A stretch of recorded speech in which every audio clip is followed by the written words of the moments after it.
은혜의 시간 되기를 주의 이름으로 축원드립니다. 우리는 어렸을 때 가끔씩 동화 속 이야기처럼 소원을 들어주는 램프가 하나씩 있었으면 좋겠다, 그런 상상을 해보신 적이 있으시죠? 오늘 만약 우리에게 이런 소원을 들어주는 램프가 딱 있다고 한다면 어떤 소원을 빌고 싶으시겠어요?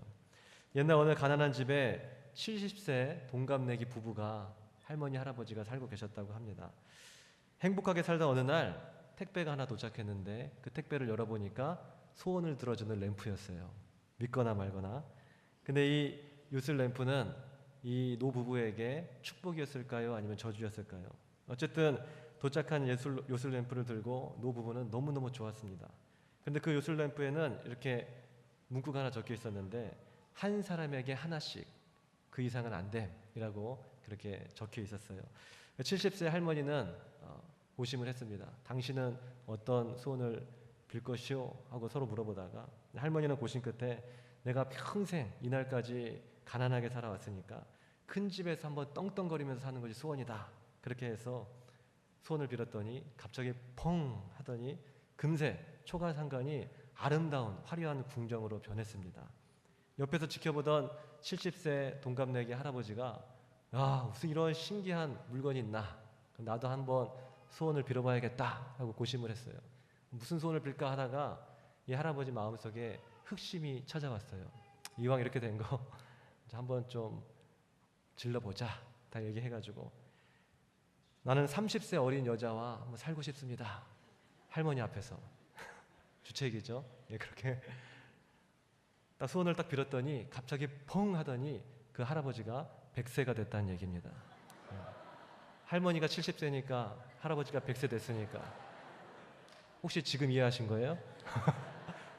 어쩐지 안 웃으시더라고요.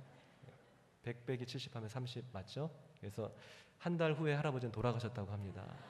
안타까운 이야기인데 어쨌든 우스갯소리였지만 이렇게 쉽게 웃을 수 있는 그 이야기 속에서도 요행이 반드시 행복은 아니다라는 그런 교훈이 숨어져 있죠. 그렇습니다. 세상의 사람들도 요행에 대해서는 반드시 그 자체가 복이다라고 이렇게 꼭 말하는 것 같지는 않아요. 로또처럼 일확천금을 꿈꾸는 것도 일종의 요행이라고 할 수 있겠죠. 로또라는 마술 램프를 통해서 인생을 역전해보고자 하는 그런 요행 심리가 사실은 그 내면에 담겨 있는 겁니다.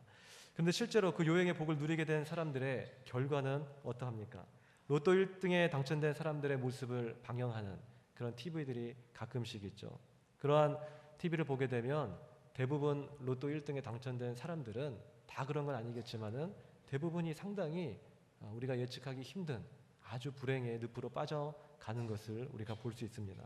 1등에 당첨된 많은 사람들은 차라리 내가 이 로또에 당첨되지 않았더라면 그 후회를 하고 있는 것이죠. 그러면 내 꿈도 잃지 않았을 것이고 가족도 잃지 않았을 것이고 사랑도 잃지 않았을 텐데, 내가 이 젊음, 이 건강도 잃지 않았을 텐데 내가 이제 완전히 모든 것 다 잃어버리고 폐인이 됐구나, 그런 한숨 섞인 그런 후회를 하는 것을 우리가 자주 볼 수 있습니다. 어느 날 갑자기 다가온 일확천금으로 그의 직업도 꿈도 가족도 사랑도 신앙도 심지어는 다 버려버리게 된 것입니다. 모든 것을 다 잃어버리고 그들에게 딱 가졌던 것 한 가지는 돈만 갖게 된 거죠. 그러나 그 돈도 사실은 어때요? 너무나 빠르게 흘러가 버리더라는 것입니다. 돈은 잠깐의 쾌락만을 안겨다 줄 뿐 절대 만족과 절대 행복을 줄 수 없고 오히려 허망이 사라져 버린다는 것이죠. 영어 속담에 easy come easy go라는 그런 말이 있죠. 쉽게 온 것은 그냥 쉽게 가버리는 것입니다. 일확천금을 대가로 꿈도 희망도 사랑도 가족도 다 버렸는데 쉽게 온 일확천금이 쉽게 가버렸으니 이제는 말 그대로 가진 것은 하나도 없게 된 거예요. 모든 걸 다 버리고 돈을 선택했을 때 그나마 돈은 있겠지 하고 아니했지만 이 돈도 쉽게 가버리고 그냥 말 그대로 거지가 돼버린 겁니다. 우리 그리스도인들도 다 소원이 있죠. 그러나 동화 속의 마술 램프와 같은 그런 일확천금을 꿈꾸는 요행 심리와 같은 그런 소원을 가져서는 안 되겠습니다. 로또와 같은 일확천금을 꿈꾸며 인생 역전을 바라는 것, 이것도 우리 그리스도인들의 소원은 되지 않을 것입니다. 마술 램프든지 로또든지 아주 쉬운 방법으로 인생 역전을 꿈꾸는 사람은 분명 마술 램프와 로또의 그런 노예가 되어버리고 말 것입니다. 그렇다면 우리 그리스도인들이 바라야 할 그 소원은 무엇이 될까요? 오늘 본문을 통해 우리는 하나님께서 우리에게 말씀하시는 이 두 가지 메시지에 귀를 기울여 보고자 합니다. 첫째, 우리 그리스도인들의 소원은 오직 하나님 한 분만 바라는 소원이 되어야 된다라는 것입니다. 그리스도인들의 소원은 쉽게 왔다 쉽게 사라져버리는 이런 물거품과 같은 세상의 헛된 것들을 바라서는 안 되겠죠. 우리 그리스도인들의 소원은 영원히 변하지 않을 영원한 가치를 붙드는 그런 소원이 되어야 할 것입니다. 그것이 바로 지혜자겠죠. 그 영원히 변하지 않을 영원한 가치가 무엇입니까?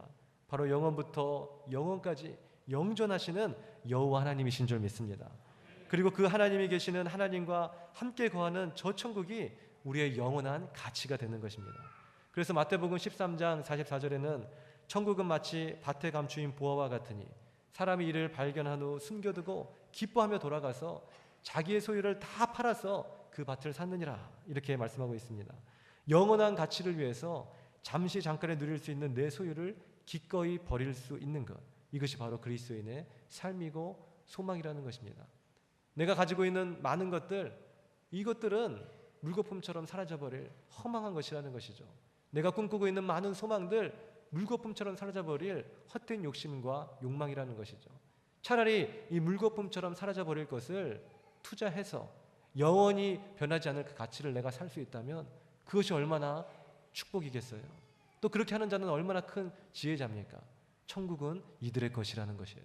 내가 가지고 있는 잠시 잠깐의 것 다 포기하고 내려놓고 영원히 변하지 않을 그 영원한 가치를 붙잡는 것, 이것이 그리스도인들의 참된 욕망, 참된 소망이 되어야 된다는 것입니다.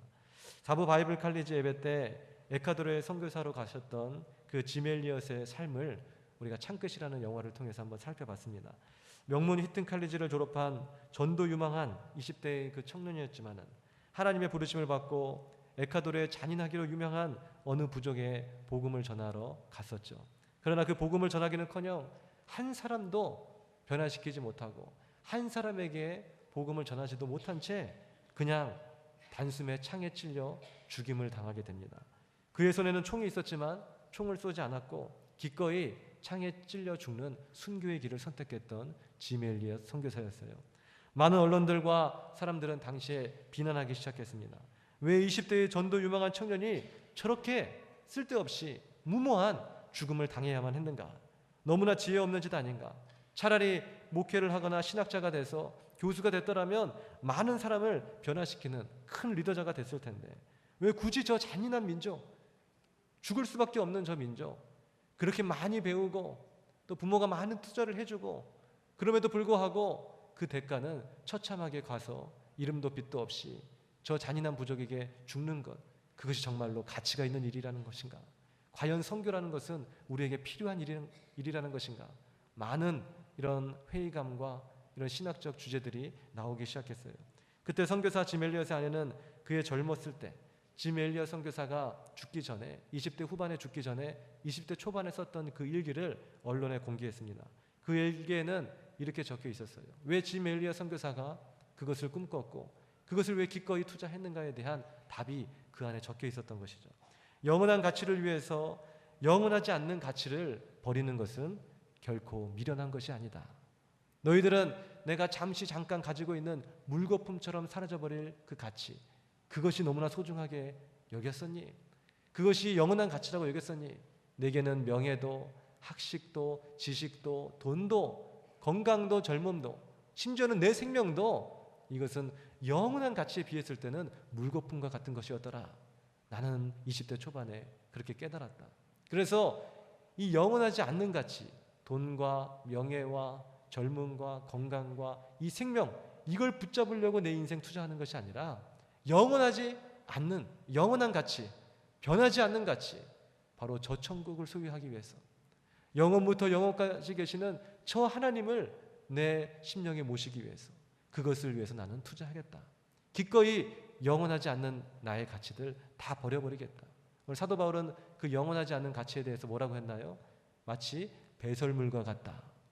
쉽게 얘기한다면 쓰레기들 같은 것이라는 것입니다. 나의 학위도 명예도 돈도 지위도 건강도 젊음도 오늘 쉽게 온 것 쉽게 사라져버리는 것이에요. 오늘 성경은 아침 안개와 같다 이야기하고 심지어는 영원한 가치에 비했을 때 우리의 인생은 없는 것과 같다. 없는 것과 같은 것, 아침 안개와 같은 것, 바울이 이야기하기를 배설물과 쓰레기와 같은 것, 그거 붙잡으려고 우리 인생 그렇게 고심하고 있습니까? 그걸 위해서 우리가 인생을 투자하고 있습니까? 그것을 두고 우리가 일희일비하고 있습니까? 그것 때문에 기뻐하기도 하고 그것 때문에 좌절하기도 하고 기꺼이 다 버리자 이거예요. 그리고 영원한 가치를 붙잡자 이것입니다. 이것이 짐 엘리엇 선교사의 젊은 때의 그 일기였어요. 나는 영원한 가치를 위해서 영원하지 않는 가치를 버려버리겠다. 마치 허름한 밭을 산 그 비유와 같죠. 많은 사람들은 허름한 밭을 자신의 전 재산을 두고 산 사람을 가리켜서 참으로 어리석다 얘기합니다. 그러나 그는 씩 웃는 거죠. 왜 웃었죠? 허름한 밭에 그 안에 있는 보화를 받기 때문에, 영원한 변하지 않는 가치를 받기 때문에 자기가 가지고 있는 그 푼돈 다 투자해서 그 밭을 산 겁니다. 얼씨구나 좋다. 내 이 허름한 밭 내가 사겠다. 나는 그 안에 담겨져 있는 진정한 보배를 받기 때문에. 이것이 그리스도인이라니까요. 이것이 신앙인이라는 것입니다. 모든 것 다 버리고 오직 예수만 쫓는 삶, 모든 것 다 버리고 오직 하나님만을 바라는 삶, 이것이 바로 우리의 그리스도인의 소원이 되어야 된다는 것입니다. 오늘 우리는 어떻습니까? 짐 엘리엇처럼 여호와 하나님 한 분만을 바라며 모든 것을 다 버리는 그러한 삶이었습니까? 아니면 여호와 하나님보다도 더 큰 만족과 기대를 바라면서 살고 있는 그러한 삶입니까? 오늘 본문의 시편 기자인 다윗은 여호와께 한 가지 소원을 바라고 있어요. 그것은 한마디로 세상에 썩어 없어질 어떤 명예나 재물 이런 것들을 주님 앞에 바라는 것이 아닙니다. 내게 소원을 들어주실 분이 있다고 한다면 궁전 같은 그런 집에 살고 싶어요. 아까 우스갯소리로 함께 나눴지만 오늘 그런 어린 여자와 살고 싶어요. 그 할아버지의 소원. 근데 우리는 무엇입니까?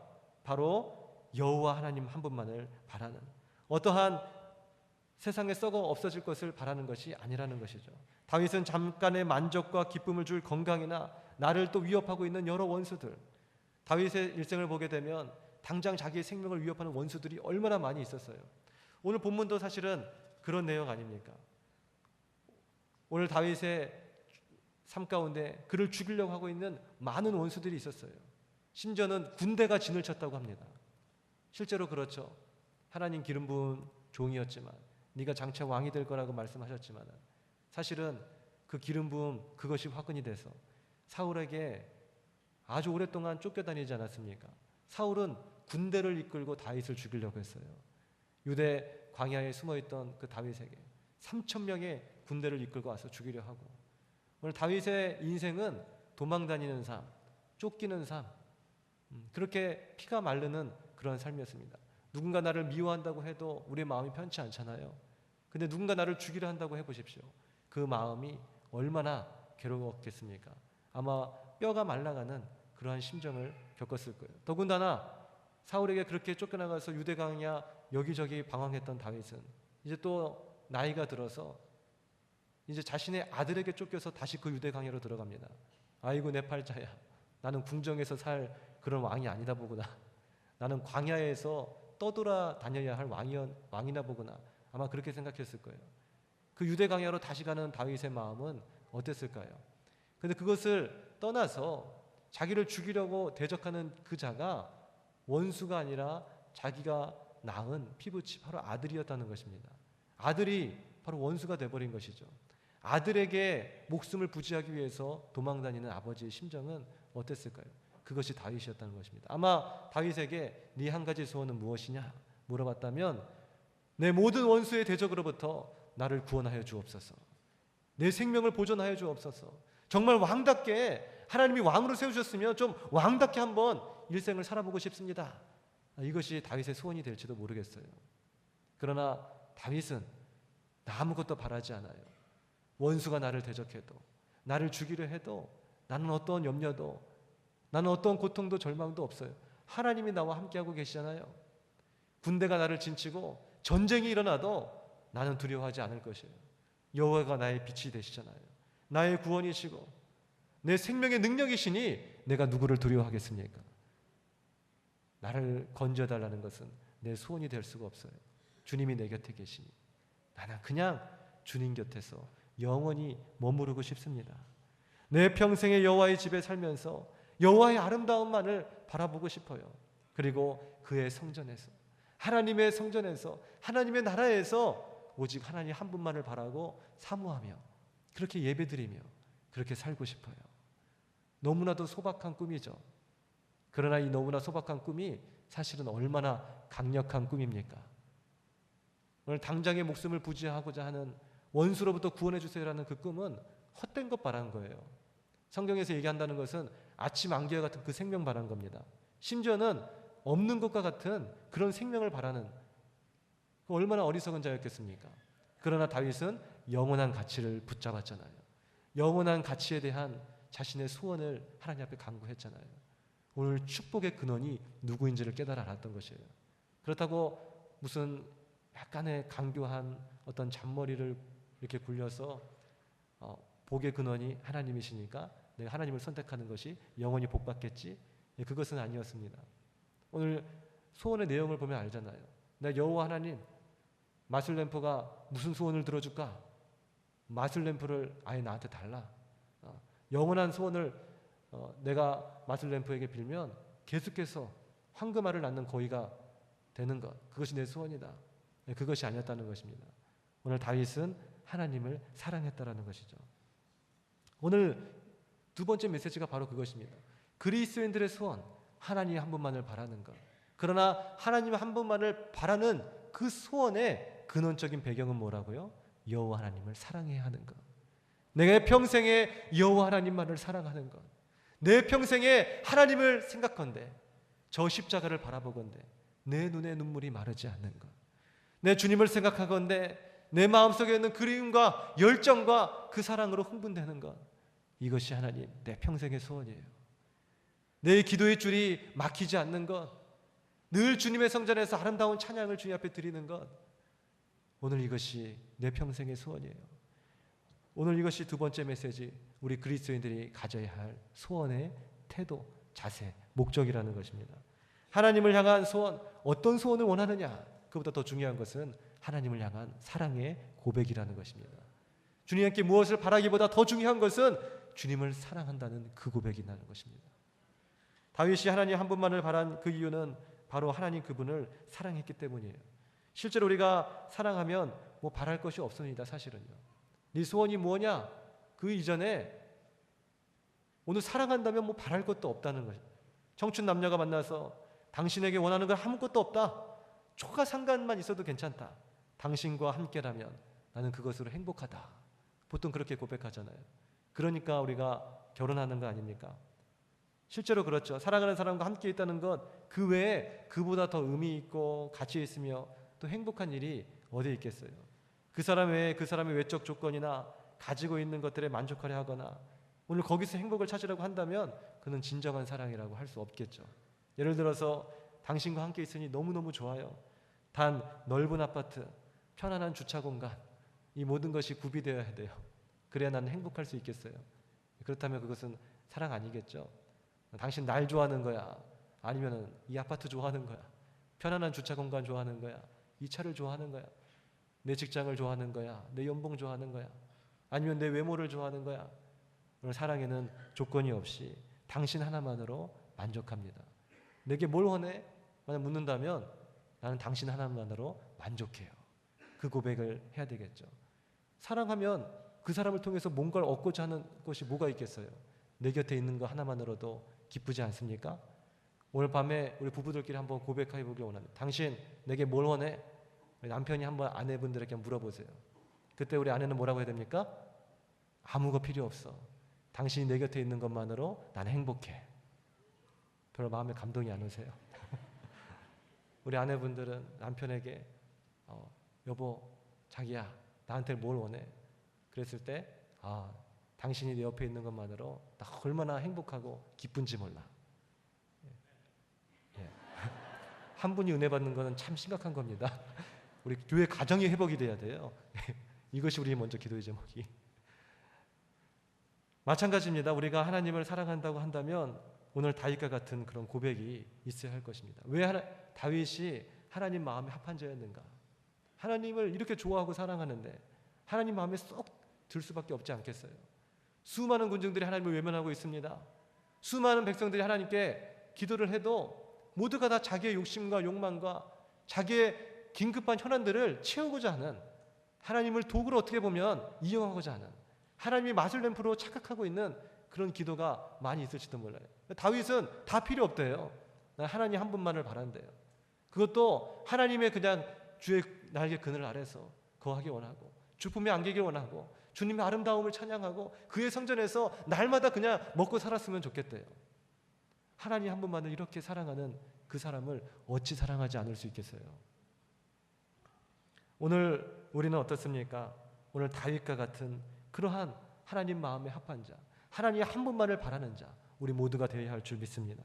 역대하 16장 9절을 보게 되면 여호와의 눈은 온 땅을 두루 감찰하사 전심으로 자기에게 향하는 자를 위하여 능력을 베푸시나니.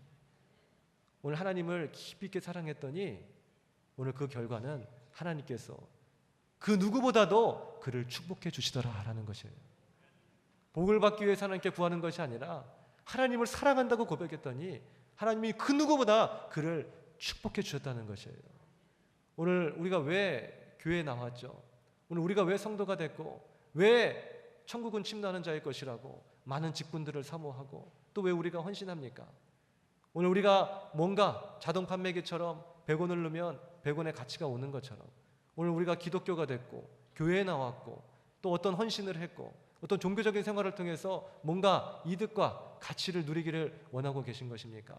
오늘 그렇다면 이것은 전말이 이것이 뒤바뀌어 버린 거라고 말할 수가 있어요. 그러나 내 인생에 많은 소원이 있을지라도, 내 인생에 답답함이 있을지라도, 많은 막힌 담이 복잡하게 얽혀버린 실타래처럼 꼬여버린 것들이 있다 할지라도 오늘 주님을 향한 그 첫사랑을 회복해 보세요. 오늘 주님을 향한 뜨거운 열정과 그 사랑이 오늘 우리 안에 넘친다면 모든 시온의 대로가 열릴 줄 믿으시기 바랍니다. 전심으로 하나님을 찾아보시라니까요. 전심으로 하나님을 갈망해 보라니까요. 사슴이 시냇물을 찾아 갈급하듯이 우리가 그 하나님을 갈급해하며 하나님과의 그 교제와 하나님과의 그 아름다운 사랑을 꿈꾸며 오늘 교회에 나와보시라니까요. 그렇게 예배를 드려보시라니까요. 오늘 시온의 대로가, 축복의 대로가 열릴 줄 믿으시기 바랍니다.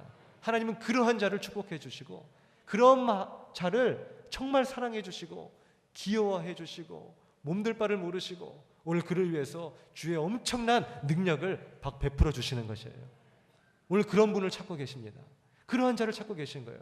온 땅을 두루 감찰하사 오늘 크리스찬이라는 이름으로, 교회라는 이름으로 이 땅 가운데 많은 주의 백성들이 있는데 과연 누가 전심으로 오늘 이 시간 나를 찾는가? 형식적인 예배가 아니라, 습관과 타성에 젖은 예배가 아니라 전심으로 나를 찾는 그 한 사람이 누군가, 그걸 보고 계시다니까요. 그리고 그에게 능력을 베풀어 주시는 것입니다. 다윗이 하나님을 열망하며 하나님을 찾았고 하나님을 사랑하며 하나님 한 분만을 바랬더니 하나님이 온 땅 두루 살피사 다윗의 믿음을 보시고 다윗을 향하여서 능력을 베풀어 주신 것입니다. 결론입니다. 내가 여호와께 바라는 한 가지, 그것은 바로 하나님 그분 한 분만이 되어야 된다는 것이에요. 그러나 그보다도 더 한 가지 앞선 것이 있는데 그것은 내가 여호와께 무엇 하나를 바라는 것보다 더 중요한 것은 여호와 하나님을 깊이 있게 사랑하는 것이다. 이것이 바로 믿음, 소망, 사랑, 이 세 가지 중에서도 제일인 사랑인 것입니다. 오늘 우리의 소망, 우리 꿈꾸는 것도 있죠? 그거 굉장히 중요한 거예요. 우리의 비전들 중요합니다. 우리의 앞으로의 미래들 굉장히 중요한 것이에요. 오직 의인은 믿음으로 살리라. 그 믿음이 굉장히 중요한 것입니다. 믿음 아닌 것은 그 누구도 구원받을 자가 없는 것이에요. 그러나 이 중요한 믿음, 우리를 숨쉬고 살아가게 하는 이 소망, 이보다 중요한 것이 뭐가 도대체 더 있을까? 믿음으로 내가 물에 빠져 죽어가는 이가 건짐을 받는 것, 이걸 구원이라 그러는데 이렇게 해서 내가 살았으면 된 것이지, 이제 살고 나서 소망 갖고 살면 되는 것이 이보다 더 중요한 것이 있을까? 라고 했을 때 그것은 사랑이더라 라는 것이에요. 내가 믿는 믿음, 이것은 상당히 어떻게 보면 불완전할 수도 있어요. 그 보증을 나한테 둔 것이니까요. 우리가 보험회사, 우리가 스스로 뭐 저축하고 여러 가지 환난을 대비하는 데 있어서 나 자신을 못 믿으니까 보험회사를 때로 들지 않습니까? 그러나 그 보험회사도 망하면 모든 것이 다 끝이죠. 이 보증을 해줄 만한 것이 무엇이 있겠는가? 오늘 내 믿음, 조변석계라는 말이 있잖아요. 아침과 저녁으로 변하는 것이 바로 사람 아닙니까? 오늘 이렇게 요치락 뒤치락하는 내 삶의 형편이라면, 예수님을 모시고 있었던 가장 가까이 있었던 그 베드로조차 하룻밤 사이에 3번을 부인하잖아요. 그만큼 연약한 죄인이 우리의 모습이라는 것입니다. 오늘 이런 믿음 가지고 도대체 무슨 신앙생활을 하며, 오늘 이런 믿음 가지고 우리가 어떻게 구원을 보장받았다고 말할 수 있겠어요? 그러나 흔들리지 않는 한 가지 있습니다. 사단은 우리의 믿음을 흔들려고 할 수는 있어요. 우리의 믿음을 연약하게 하려고 할 수 있습니다. 그러나 사단이 흔들지 못하는 것이 있어요. 사단이 알지 못하기 때문에 흔들 수도 없는 것입니다. 그것이 뭐냐면 환난이나 기근이나 핍박이나 그 어떤 것이라도 우리 주 예수 그리스도의 사랑에서 결단코 끊을 수 없느니라. 날 향한 하나님의 사랑은 사단이 알지 못해요. 내가 하나님을 향한 그 사랑도 사단은 알지 못해요. 오늘 그 사랑을 그 누구도 끊을 수가 없는 것입니다. 그 사랑에 대해서 주님은 말씀하셨어요. 너희가 나를 먼저 사랑한 것이 아니라 내가 먼저 너희를 사랑했다. 내 그 사랑에 대한 보증이, 사랑에 대한 원천이, 사랑에 대한 흔들리지 않는 보증수표가 여호와 하나님이 되신다는 것이에요. 나는 변합니다. 나는 순간적인 가치예요. 나는 물거품처럼 사라져 버립니다. 내 가지고 있는 재물도, 내 건강도, 내 인생도, 내 생명도, 모든 것들이 그렇게 사라져 버릴 거예요. 그러나 영원히 변하지 않을 그 가치, 영원부터 영원까지 계시는 영존하신 하나님이 흔들리지 않는 보증으로 우리를 보증해 주신다니까요. 그 보증으로 우리를 사랑해 주신다고 말씀하신 것입니다. 그 사랑 안에서 우리의 구원은 완성되는 것이에요. 어떤 율법으로 우리의 믿음이, 율법으로 우리의 구원이 완성되는 것이 아니라 사랑으로 완성되는 것입니다. 주께서 우리를 사랑하시기 때문에 십자가 지신 것이고, 주께서 우리를 사랑하신 것이기 때문에 결단코 우리를 버리지 아니하신 것이에요. 내가 너를 택하여 실어 버리지 아니하였노라. 네가 물 가운데로 지나갈 때에도 물이 너를 침몰치 못할 것이고, 네가 불 가운데 지날 때에도 불이 너를 사르지 못하리니 대저 나는 여호와 너의 하나님이요 이스라엘의 구원자요 너의 하나님이니라. 오늘 주께서 말씀하신 것입니다. 이것이 우리 신앙생활의 시작이며 끝이 되어야 돼요. 하나님을 향한 그 열정, 하나님을 향한 그 사랑. 에베소 교인을 보십시오. 믿음이 있었습니다. 아주 교회가 든든히 세워져 갔었습니다. 그리고 예배란 무엇인지, 신앙생활은 무엇인지 이제 굳이 설명하지 않아도 다 압니다. 조직적이고 시스템이 갖춰졌고 매뉴얼대로 우리가 잘 헌신합니다. 그러나 하나님은 그 촛대를 옮기신다 하셨잖아요. 그것이 중요한 게 아니라니까요. 하나님은 일보다 더 중요한 것이 바로 아름다운 사랑의 교제라는 것이에요. 부부간에 법적으로 이상이 없습니다. 또 여러 가지 형식적으로 가정 안에서의 역할과 책임으로 부부의 모든 관계가 아무런 이상이 없어요. 그러나 사랑이 빗나갔다면 모든 것 다 빗나가 버린 것입니다. 모든 것이 다 무너져 버린 것이에요. 그러나 지금 조금 떨어져 있고 여러 가지 환경과 어려움이 있다 할지라도 사랑이 변하지 않으면 그 가정은 사는 것입니다. 하나님이 원하시는 것은 나와 하나님과의 아름다운 입맞춤, 아름다운 사랑. 오늘 그거를 예배라고 하고 그것을 우리가 기도라고 하잖아요. 영적인 아름다운 교제, 주님의 아름다움을 그 이 성전에서 사모하며 찬양하는 것. 오늘 주께서 이것을 바라신다는 것. 오늘 이 백성을 내가 나를 위하여 지었나니 수많은 일들 좀 시키려고 하리 함이니라. 이게 아니라니까요. 좀 제발 헌신 좀 하게 하려고. 오늘 내 대신 뭔가 좀 임무를 수행하라고. 그것이 아니라 나의 찬송을 부르게 하려 함이니라. 주님은 그러셨잖아요. 하나님을 믿는 것이 하나님의 일이니라. 맨 믿지는 않고, 맨 하나님을 사모하지도 않고, 맨 십자가의 감격과 감동도 없이 맨 일만 하려고 한다면 그 하나님이 원하시는 거 아니라는 거예요. 우리 신앙생활의 포커스, 우리가 교사를 하든 성가대를 하든 어떤 직분을 감당하든 하나님과 나와의 관계를 매주 점검해야 돼요.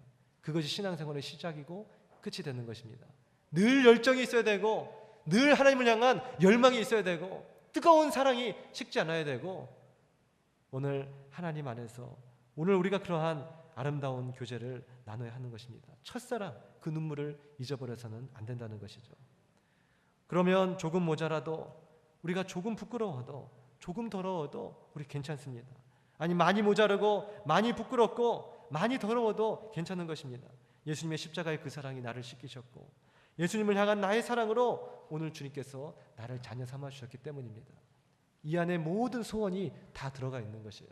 도대체 하나님께 무엇을 비시려고 그럽니까? 도대체 하나님께 무엇을 간구하려고 그러세요? 하나님이 나를 사랑하시고 내가 하나님을 사랑하는데 도대체 무엇이 부족해요? 여호와는 나의 목자시니 그러므로 내가 아무것도 부족한 것이 없으리로다. 오늘 이런 아름다운 믿음의 멋진 이 다윗과 같은 신앙의 고백이 저와 우리 모두에게 있기를 주의 이름으로 축원드립니다. 기도드리겠습니다. 아버지 하나님,